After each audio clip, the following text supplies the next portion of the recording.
여호와를 위한 나의 열심이라는 제목으로 여러분들에게 잠시 말씀을 드립니다. 우리나라의 현 시국을 보면 여러분들 어떤 생각이 드십니까? 대한민국의 교회를 여러분들이 큰 개념으로 보게 되면 어떤 생각이 드십니까? 또 여러분들이 하나님 앞에서 여러분들 자신이 교회인데 그 교회를 생각할 때, 나라고 하는 교회를 생각할 때 어떤 마음이 드십니까? 여러분들에게 어떤 지금 답을 요구하는 질문은 아니고 마음속에 한번 생각해 보시라는 말씀입니다. 저는 이 세 가지를 보면서 나라를 보고 대한민국 교회를 보고 나 자신이라는 교회를 볼 때에 공통점을 한 가지 발견하게 되는데, 그것은 마치 풍전등화와 같다라는 생각을 갖게 됩니다. 바람 앞에 등불, 바람 앞에 촛불, 바로 풍전등화 아니겠습니까?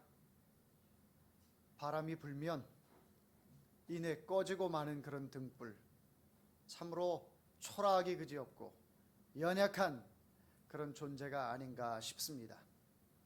나라를 생각할 때에도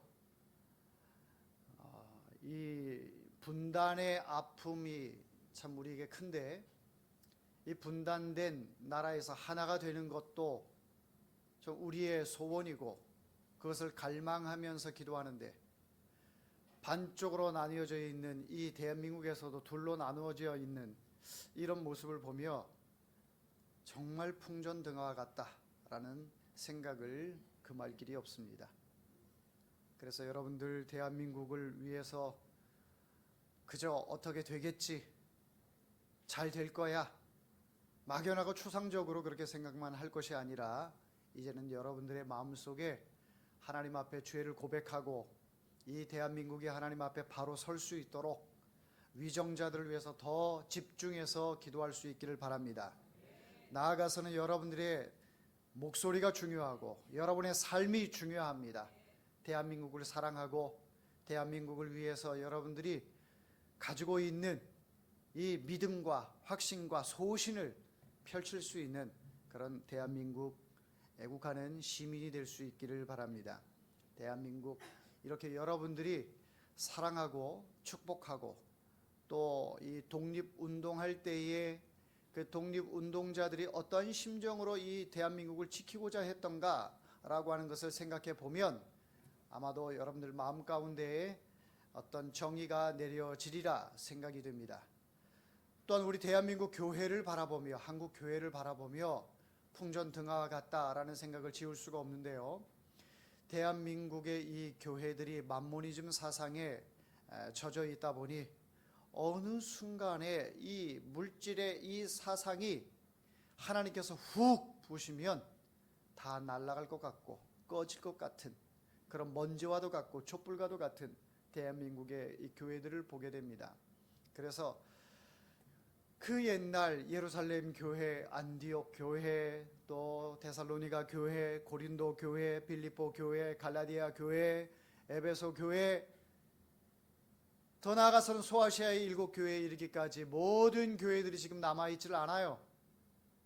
남아있는 교회들은 뭐 바울의 기념교회 뭐 등등, 뭐 무슨 성당, 베드로를 기념하는 그런 성당들, 교회들, 정교회에서 교회를 지키고 있는 뭐 바울의 기념교회 등등 이런 교회들이 남아있고 관광 코스 이런 교회들만 남아있지 정말 교회로서 그 존재 가치를 드러내고 있는 교회들은 남아있지 않다라는 사실입니다.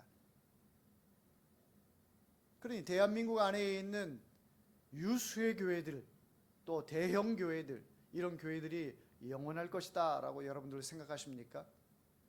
교회가 크든 작든지 간에 이 땅에 존재하는 유형 교회들은 어떤 상황에 따라서, 변화에 따라서, 또 서로 간의 관계에 따라서 이런 것에 의해서 언제 어느 때 사라져도 이상하지 않을 만큼 대한민국의 교회는 불완전하다라는 것을 볼 수가 있습니다.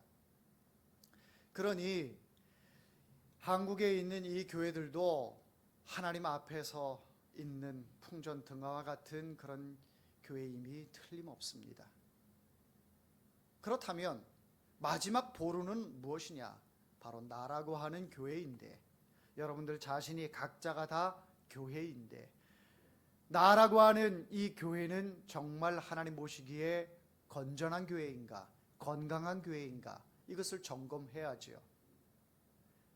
나라고 하는 이 교회가 하나님 앞에서 믿음에 대한 확신이 없고 하나님 보실 때 합당하지 못한 모습으로 살아가고 있는데, 대한민국 교회를 걱정하고 대한민국을 걱정한다? 어불성설이 아닐 수 없죠. 나 자신이 하나님 앞에서 똑바로 서 있지 않고 그 믿음이 흔들리는 갈대와도 같은데,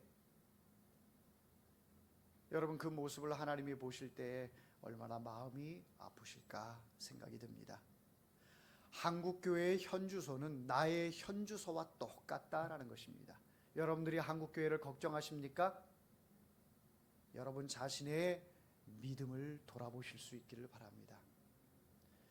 정말 한국교회가 부흥하기를 원하고 한국교회가 하나님 앞에서 기쁨이 되기를 원하고 이 교회가 이 시대에 하나님이 들어서시는 교회가 되기를 바란다면 내 자신이 하나님 앞에 그런 헌신이 있어야 되고 그런 고백이 있어야 되고 그런 희생이 있어야 되는 거예요.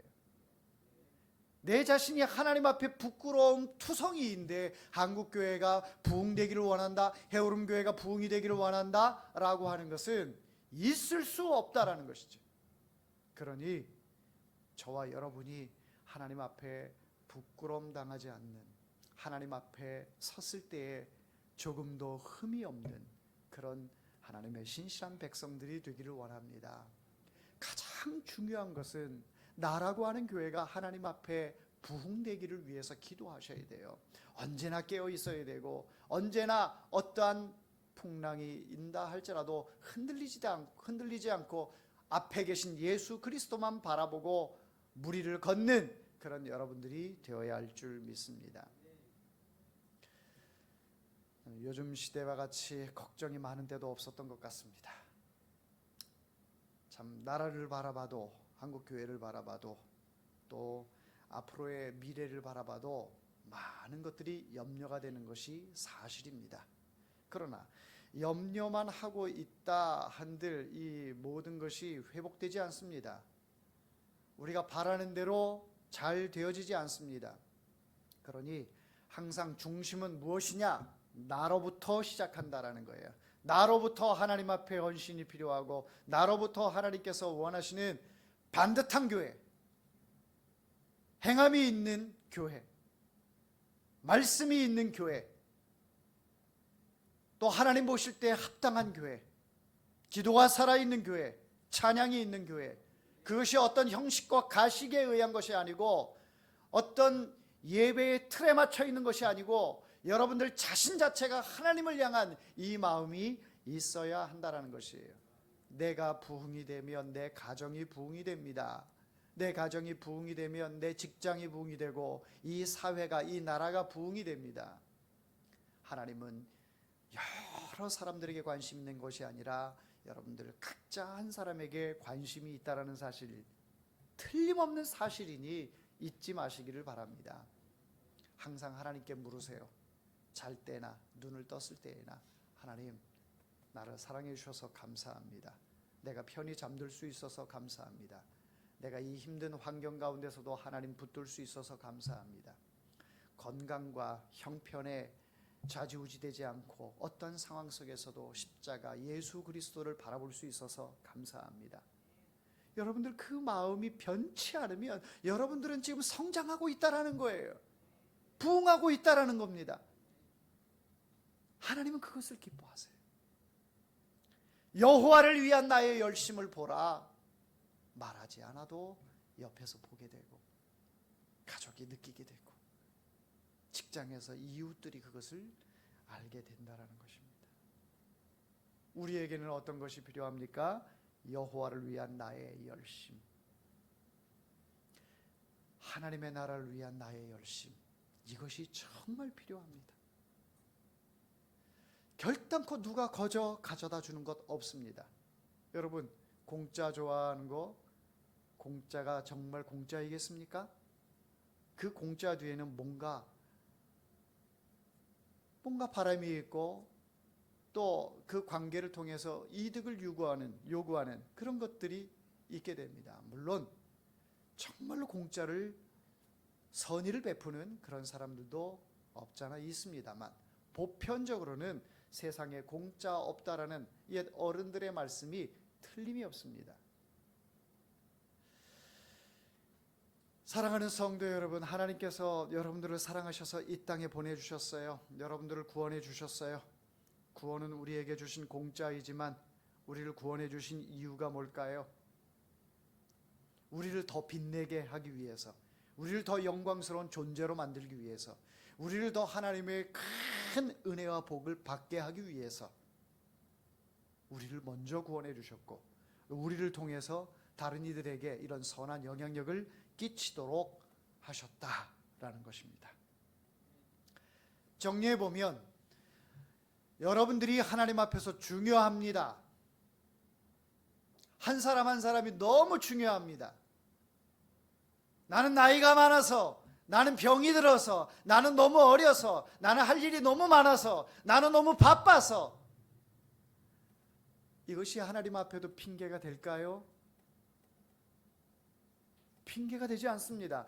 하나님이 요구하시는 것은 나이 많으신 분들이 젊은이들처럼 팔팔하게 일하라고 원하는 거 아니에요. 어린아이들이 어른처럼 정말 어른의 대화를 하고 그런 기특한 발상을 하는 그런 말들을 하는 것을 원하는 게 아니에요.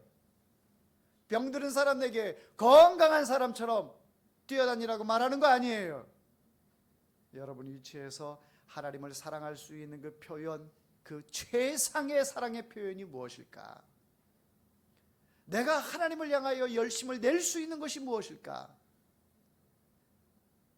내 입술로 말하면 부끄러우니까 내 삶을 통해서 펼쳐진다면 사람들이 그 모습을 보면서 정말 장로님 본받을 만하다. 정말 저 아이를 보면서도 내가 배울 것이 있다. 저 청년들을 보면서 내 신앙이 참 부끄럽다.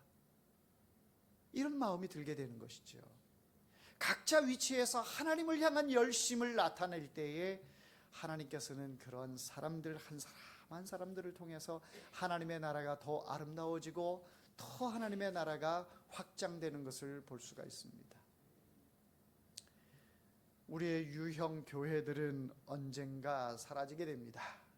그러나 하나님 앞에 갔을 때 큰 교회 건물을 가져갈 수 있는 것도 아니고, 그렇다고 한국에서 제일 작은 교회, 이쁜 교회 그런 것을 가져갈 수 있는 것도 아니고, 하나님 앞에 가져갈 수 있는 것은 바로 내가 하나님을 향한 그 변치 않는 믿음의 교회, 나라고 하는 이 교회만 하나님 앞에 가지고 갈 수 있는 것입니다.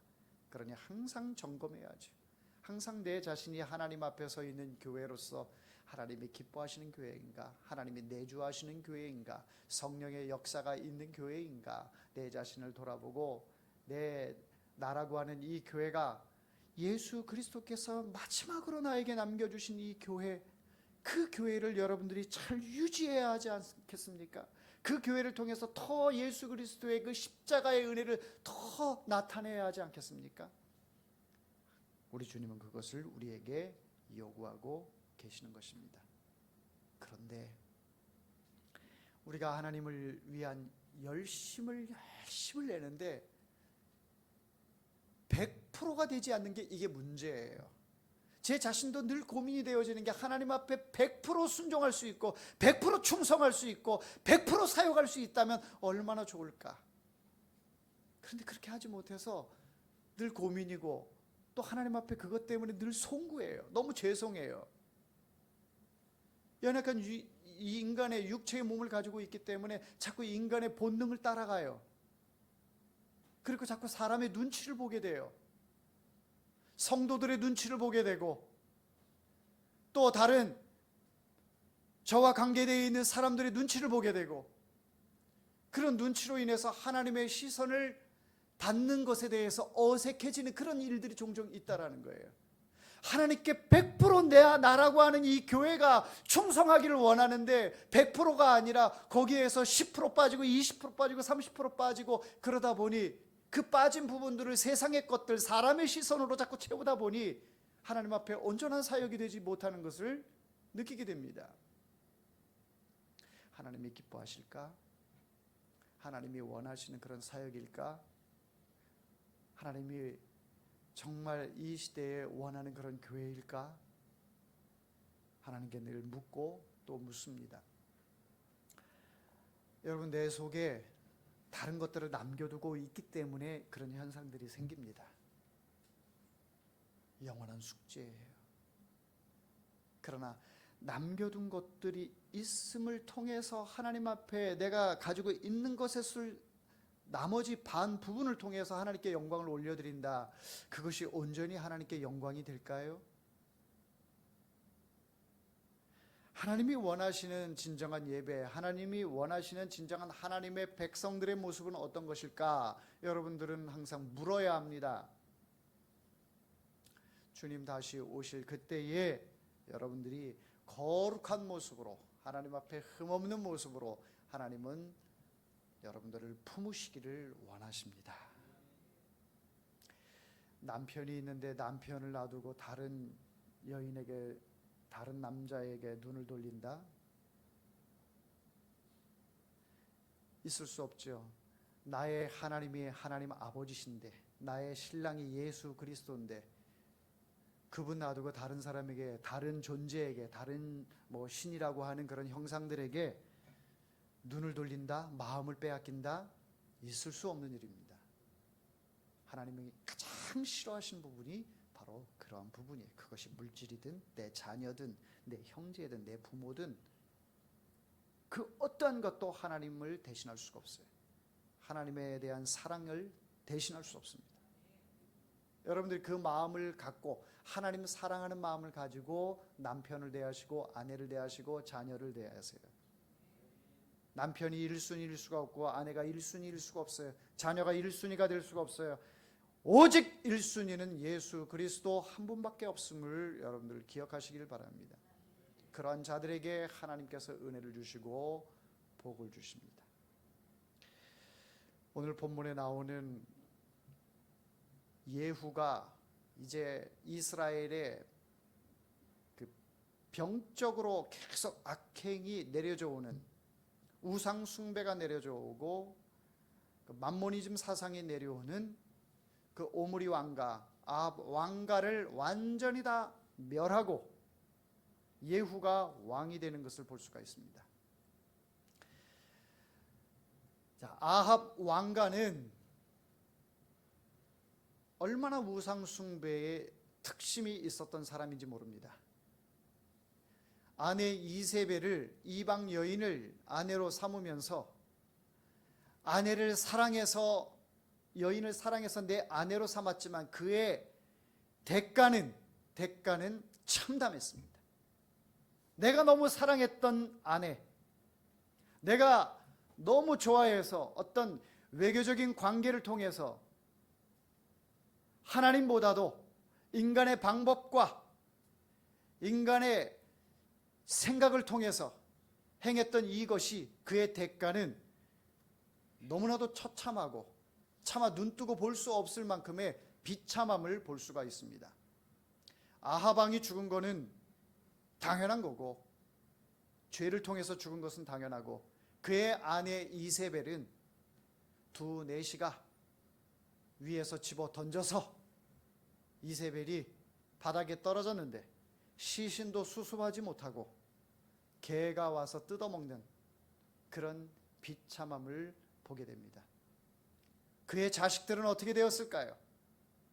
아합의 아들들, 그의 자녀들 70명이 예후의 손길을 통해서 다 도륙당하고 맙니다. 그뿐 아니라 아합과 관련되어 있는 남유다의 왕 아합의 외손자였던 아하시아도 죽게 되고, 아하시아와 연관되어 있던 그의 형제들 그를 추종하던 사람들 42명이 한꺼번에 죽게 됩니다. 그러니까 아합과 관련되어 있는 그런 자녀들, 일가 친척들 모두가 다 죽게 되는 것을 볼 수가 있습니다. 구약 성경을 보면 참 무섭습니다. 끔찍합니다. 어떻게 하나님은 사랑의 하나님이라고 하면서 그렇게 많은 사람들을 가차없이 죽이시는 너무너무 공포스러운 하나님이다라고 이렇게 묘사가 됩니다. 불신앙의 신앙으로 보면 그래 보입니다. 합리적이지 않고 정말 이해도 못하고 용서도 없는 너무너무 무서운 하나님, 그런 하나님으로 비춰집니다. 구약 성경에 보면은 여러 가지 사건들을 통해 하나님께서 즉각 보응하시는 것 같이 보여요. 그러나 그 자리에서 보응하시는 것도 있지만 텀을 두고 몇십 년의 간격을 두고도 심판하시는 경우도 있고 또 몇 대에 걸쳐서 심판하시는 경우도 있는데, 구약 성경에 나오는 이 여러 심판의 형태들은 오늘날 예수님께서 다시 오실 때의 그 심판의 그림자를 보여주고 있는 것입니다. 반드시 하나님 앞에 범죄한 자들, 하나님 앞에 그 죄로 인해서 씻을 수 없는 과오를 범하고 끝까지 부인하는 그러한 자들, 이러한 자들에 대한 그 심판을 역사의 현장 가운데 한 토막을 통해서 예수 그리스도께서 다시 재림에 오실 때의 그때의 모습을 우리에게 보여주고 있다라는 것이에요. 그러니 구약 성경을 잔인하게만 볼 것이 아니라 마지막 때에 이러한 심판이 우리에게도 도래할 것이다라고 하는 그 메시지를 여러분들은 믿음으로 보실 수 있기를 바랍니다. 그러한 때에 우리는 어떻게 해야 합니까? 하나님의 말씀이 떠나 있는 이스라엘 백성들, 우상으로 가득 차 있는 이스라엘 백성들, 하나님과 전혀 상관없이 마귀가 기뻐하는 일에만 하고 있는 그 사람들이, 그러한 사람들이 하나님 앞에 어떻게 심판을 당하는지, 그 모습이 저와 여러분의 모습이 되지 않기를 원하고, 정말 하나님 앞에 섰을 때 그 남은 자들의 그 남은 자 숫자 가운데 여러분들이 있기를 소망합니다. 땅끝까지 이르러 내 증인이 되리라 우리에게 말씀하셨고, 온 세상에 복음이 전파됐을 때 예수 그리스도께서 오신다라고 말씀하셨지만, 그래서 혹자는 생각을 해요. 예수님 아직 오실 때 멀었어. 여러분 그렇게 아니란 생각을 가지고 계십니까? 땅끝까지 이르러 복음이 전해진다라고 하는 것이 그 땅끝을 여러분들이 어떻게 추측할 수 있겠습니까? 어떻게 정의를 내릴 수가 있겠습니까? 혹자는 북한이라고 이야기를 하는 사람도 있고, 혹자는 이스라엘이다 이야기하는 사람이 있고, 지구상에서 가장 먼 지역이 예루살렘 땅끝이다라고 말하는 사람들이 있는데, 그것은 어떤 그런 개념으로 볼 것이 아니에요.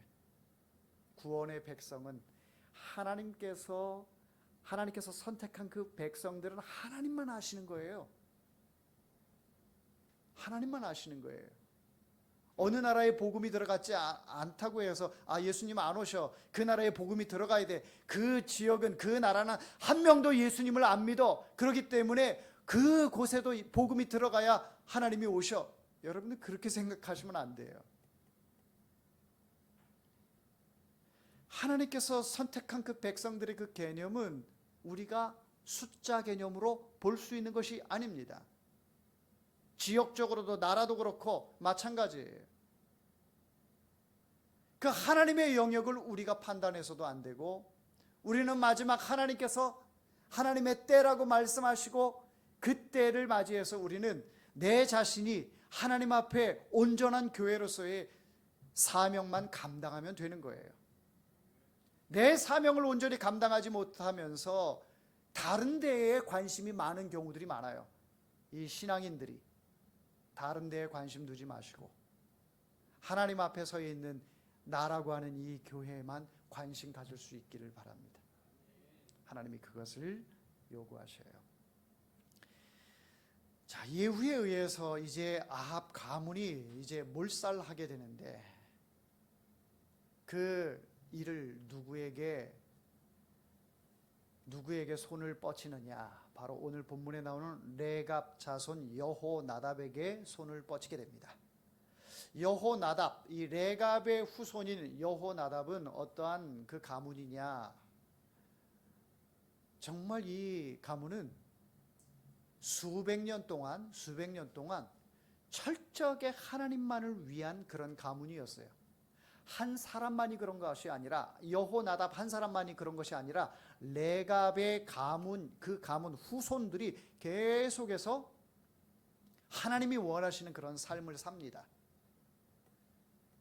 만모니즘 사상으로 가득 차 있는 이스라엘 백성들 가운데에 또 이런 일들을 아합과 이세벨이 조장을 해서 온 백성들이 여호와 하나님보다 돈이 더 귀하다, 바알이 더 귀한 신이다, 아세라가 더 복된 신이다, 바알과 아세라에게 신봉을 하고 온 백성들이 바알과 아세라에 복종하도록 그렇게 만들었단 말이에요. 그러한 가운데서도 레갑 족속만큼은 하나님을 향한 마음이 변하지 않았다라는 거예요. 레갑 족속들이 어떤지 아십니까? 이 사람들은요, 집을 짓지 않았어요. 장막을 통해서 생활을 했습니다.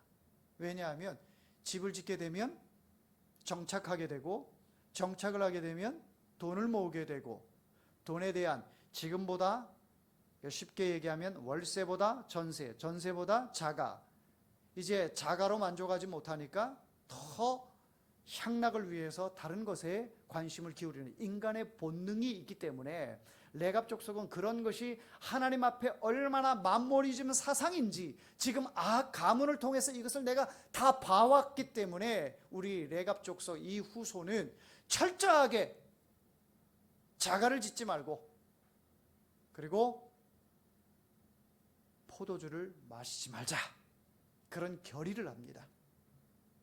술을 입에 대지 않아요. 왜 술을 입에 대지 않느냐? 술을 입에 대게 되면 그것으로 인하여 하나님을 의지하고 하나님께만 향하는 그 마음이 술을 의지하게 되고, 술을 향한 그 마음이 하나님을 향했던 마음이 빼앗기기 때문에 술을, 포도주를 대지 않겠다라고 선언을 해요. 마음이 위로가 필요하고 근심 걱정을 회복하고자 하는 그 마음을 술에 의지해서 그런 것을 통해서 사람들이 생활을 하다 보니 레갑은 그것이 하나님 앞에 옳지 않다라고 하는 것을 레갑 족속은 깨달았던 거예요.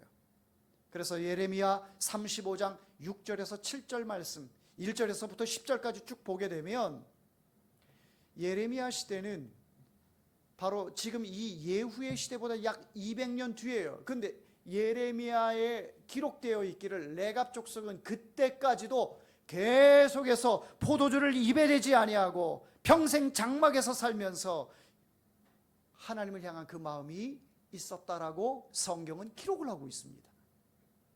얼마나 경건한 가족이에요. 얼마나 경건한 가문입니까?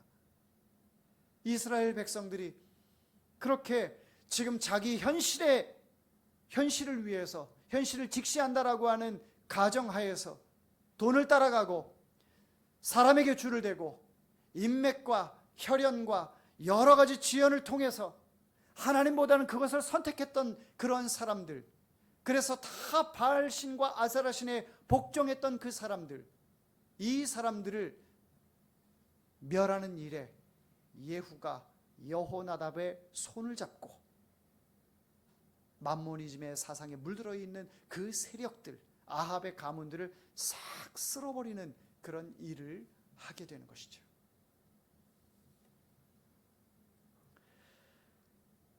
신앙생활이 어려운 것 같으면서도 쉽고, 쉬운 것 같으면서도 참으로 어렵습니다. 뭐 어때? 뭐 하면 어때? 그것이 뭐가 죄가 돼? 이렇게 생각하는 것들 중에 성경에 비추어 봤을 때 죄가 참으로 많습니다.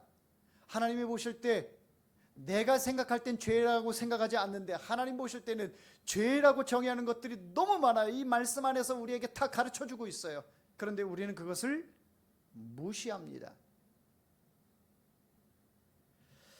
자, 이런 일을 통해서 이제 예후가 종교 개혁을 일으키게 되고 온 국민들의 삶을 뒤집어 놓습니다.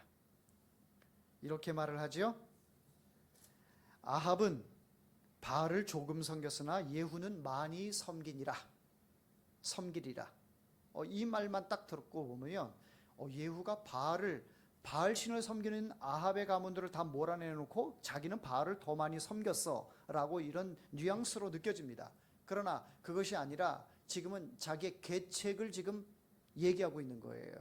바알 신을 섬기는 그 제사장들과 바알 신을 섬기는 그 사람들을 일망타진하기 위해서 그 바알 신전에 바알을 섬기는 사람들은 다 모아라.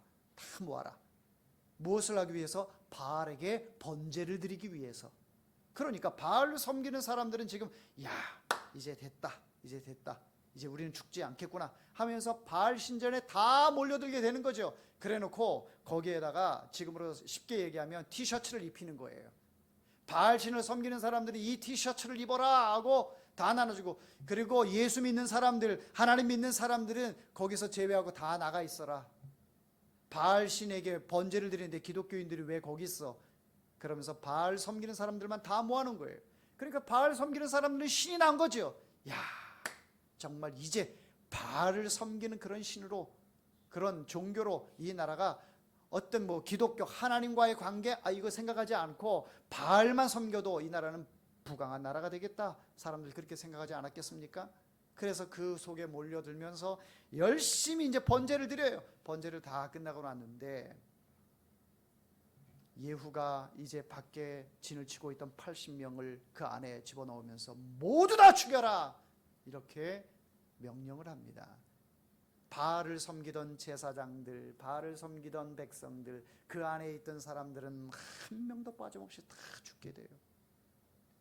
여러분, 이것을 인간의 눈으로 보고 너무 비참하다, 너무 잔인하다, 하나님께서 어찌 그러실 수 있을까, 용서하면 안 되나, 여러분 그렇게 생각할 수 있지요. 그래서 우리의 이성으로 생각이 가능하고, 그것 또한 누구를 향한 바람이냐면 나를 향한 바람이에요. 그게 내가 이 정도 죄를 져도 하나님 나 좀 용서해 주시면 안 돼요? 그 정도도 이해도 못해요 하나님?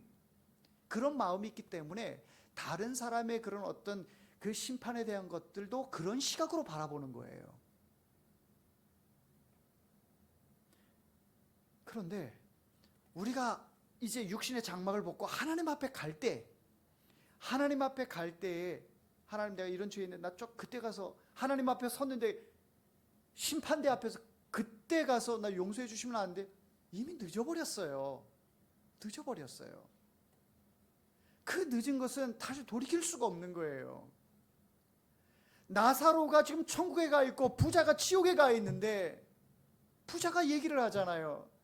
나사로를 통해서 손가락에 물 한 방울 찍어서 내 입에 좀 찍어달라고. 아브라함이 이야기를 합니다. 이 천국에서 지옥에 갈 수도 없고 지옥에서 천국에 올 수도 없다. 이미 늦어버렸어요. 게임 끝났어요.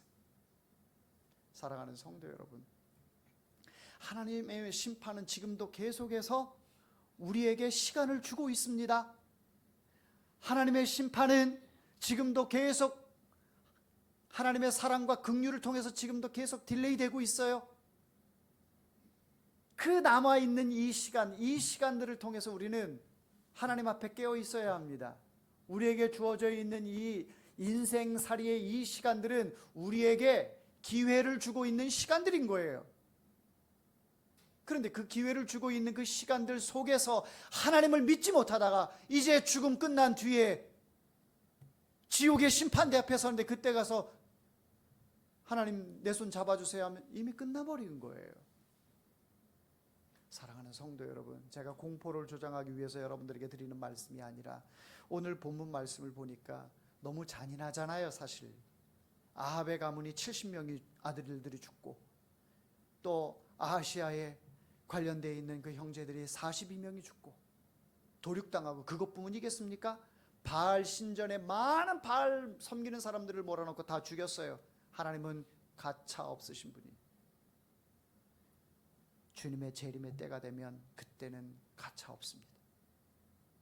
이 모습이 바로 우리가 하나님 앞에 설 때, 그 심판대 앞에 섰을 때의 그때의 모습이라는 거예요. 하나님은 사랑의 하나님이시고 자비의 하나님이시기 때문에 예수 그리스도를 우리에게 보내주셨어요. 불뱀에 물린 자들이 높이 달려있는 놋뱀을 바라보는 사람들은 다 살아났듯이 십자가에 달리신 예수 그리스도를 바라보고 그를 믿는 자들은 구원을 얻게 되는 것입니다. 우리에게 보여주셨고 우리에게 알려주셨고 우리에게 사랑으로 다가오셨어요. 다가오셨는데도 그 예수 그리스도를 믿지 않는다? 그렇다면 답이 없는 거죠. 정답을 보여주고도 답을 써라 하는데도 답이 어디 있어요? 답을 못 찾겠어요 라고 하면 그보다 멍청한 사람이 어디 있어요? 우리에게 답을 다 알려주셨는데. 자, 그런데 예후가 여기까지는 참 잘했습니다. 그러면서 여호나답에게 여호와를 위한 나의 열심을 보라. 이 열심을 가지고 우리 아합의 가문을 다 숙청하자. 하나님을 섬기지 않고 바알과 아세라 신을 섬기는 그 잔당들을 다 숙청하자. 여호와를 위한 나의 열심, 얼마나 대단합니까? 하나님께서 보실 때에도 얼마나 기쁘셨겠어요. 하나님보다 바알을 섬기는 그 사람들을 용서하지 않고 그 일을 통해서 이스라엘 백성들이 여호와 하나님을 바라볼 수 있게 하는 하나님의 이것 또한 이스라엘 백성들을 향한 사랑인 것입니다. 사랑인 것이. 자, 그런데 우리가 눈여겨봐야 할 구절이 있습니다. 29절을 한번 읽어보겠습니다. 29절 시작. 이스라엘에게 범죄하게 한 느밧의 아들 여로보암의 죄 곧 베델과 단에 있는 금송아지를 섬기는 죄에서는 떠나지 아니하였더라. 여로보암의 죄, 북이스라엘의 초대 왕이 여로보암 아니겠습니까? 그 여로보암이 단과 베델의 금송아지를 만들어 놓고 이스라엘 백성들이 이제는 예루살렘에 가서 거기서 제사 드리지 말고 단과 베델 사이에 있는 이 금송아지 앞에서 제사를 드려라. 이스라엘 백성들은 예루살렘에 대한 그 마음이 항상 가 있어요. 예루살렘 하나님의 임재가 있는 곳. 그런데 지금 분단된 국가로서 이스라엘 백성들은 때가 되면 예루살렘에 가서 하나님께 제사를 드리고 싶거든요. 3대 절기를 지키며 정말 예루살렘 가고 싶은데 지금 분단된 국가라 갈 수가 없어요. 가는 모습을 보면 왕인 여로보암의 마음이 복창이 터지는 거예요. 그러니 어떻게 합니까? 금송아지를 만들어 놓고 이 금송아지가 하나님이시다 라고 얘기를 하는 거죠. 자, 그런 가운데에 예후가 자기가 왕이 되었는데 바알을 섬기는 그런 모든 잔당들을 다 숙청한 것은 참 잘했어요. 그런데 여로보암이 세운 그 단은 그대로 남겨뒀다라는 거예요. 이것은 뭘 의미하는 걸까요? 지금 여호와를 위한 나의 열심을 보라라고 말을 해놓고 거기에서 80% 90%까지는 여호와 하나님을 기쁘게 했지만 나머지 부분들에 대해서는 지금 사람들의 눈치를 보고 있다는 거죠. 백성들의 눈치를 보고 있는 거예요. 왜? 오래도록 예루살렘에 가지 못하고 계속해서 지금 이 금송아지를 하나님으로 믿고 거기서 숭배하고 경배하고 했던 그 이스라엘 백성들, 지금 대대로 내려오면서 그것을 지켜왔단 말이에요. 그런데 그런 것까지 싹 없애고 하나님만을 섬겨라 라고 할 그럴 용기가 없는 거죠. 용기가 없어요. 여러분, 이것은요, 그 용기는요 굉장히 중요합니다. 왜 용기가 중요하냐? 여러분들 자녀들이 믿지 않는다. 여러분들의 부모님이 예수를 알지 못한다. 아무리 효도를 다하고 아무리 사랑을 주고 아무리 정을 주어도 복음 하나 심어주는 것에 미치지 못하다는 것을 여러분들 꼭 깨달으셔야 돼요. 복음 안에 자녀에 대한, 부모에 대한, 형제에 대한 모든 사랑이 그 안에 다 들어가 있는 거예요. 그런데 그것을 알지 못하고 그저 먹을 것 주고 그저 돈 주고 그저 자주 찾아뵙고 자주 안부 전하고 이런 것으로 효를 다하고 인간의 도리를 다한다라고 생각하면 여러분들 착각입니다. 자꾸 눈치를 봐요. 믿지 않는 일가 친척들의 자꾸 눈치를 봐요. 자꾸 눈치 보다 보니까 입에서는 예수 믿어야 돼, 꼭 예수 믿어야 돼, 그것을 알고 있고 전하고 싶은데 말을 못해요. 눈치 보느라고.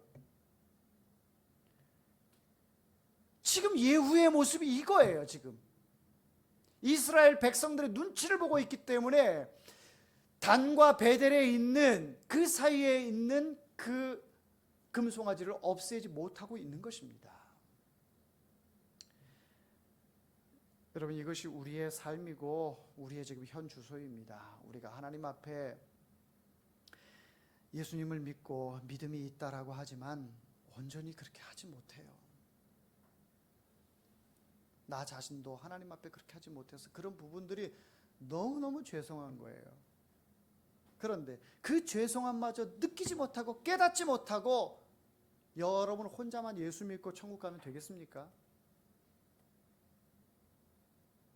교회 부흥을 위해서 얘기하지만 내 자신이 그렇게 부흥이 되지 않는데 숫자만 채운다고 해서 이게 부흥이겠습니까?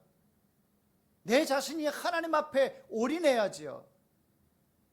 하나님 앞에 믿음의 고백만이 아니라 믿음의 삶으로 이어져야지요.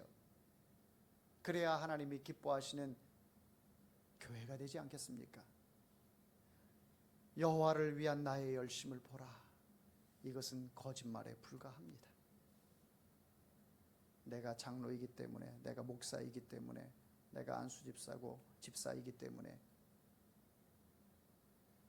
그렇게 당당하게 자녀들에게, 여러분들 일가 친척에게, 이웃에게 말할 수 있겠습니까? 한 발은 뒤로 빼놓고 내 앞에 있는 발만 보면서 내 두 다리를 보라고 하면 되겠습니까? 있을 수 없는 것이죠. 내 마음은 숨겨놓고 내 겉모습만 보라고 하면 그것이 진정한 나라는 사람이겠습니까? 내 겉과 속이 하나님 앞에 하나도 남김없이 다 하나님 앞에 공개되는 것처럼 우리가 믿지 않는 식구들, 연약한 사람들, 이러한 사람들에게도 이런 모습이 나타나야 하지 않겠습니까? 말씀을 맺겠습니다.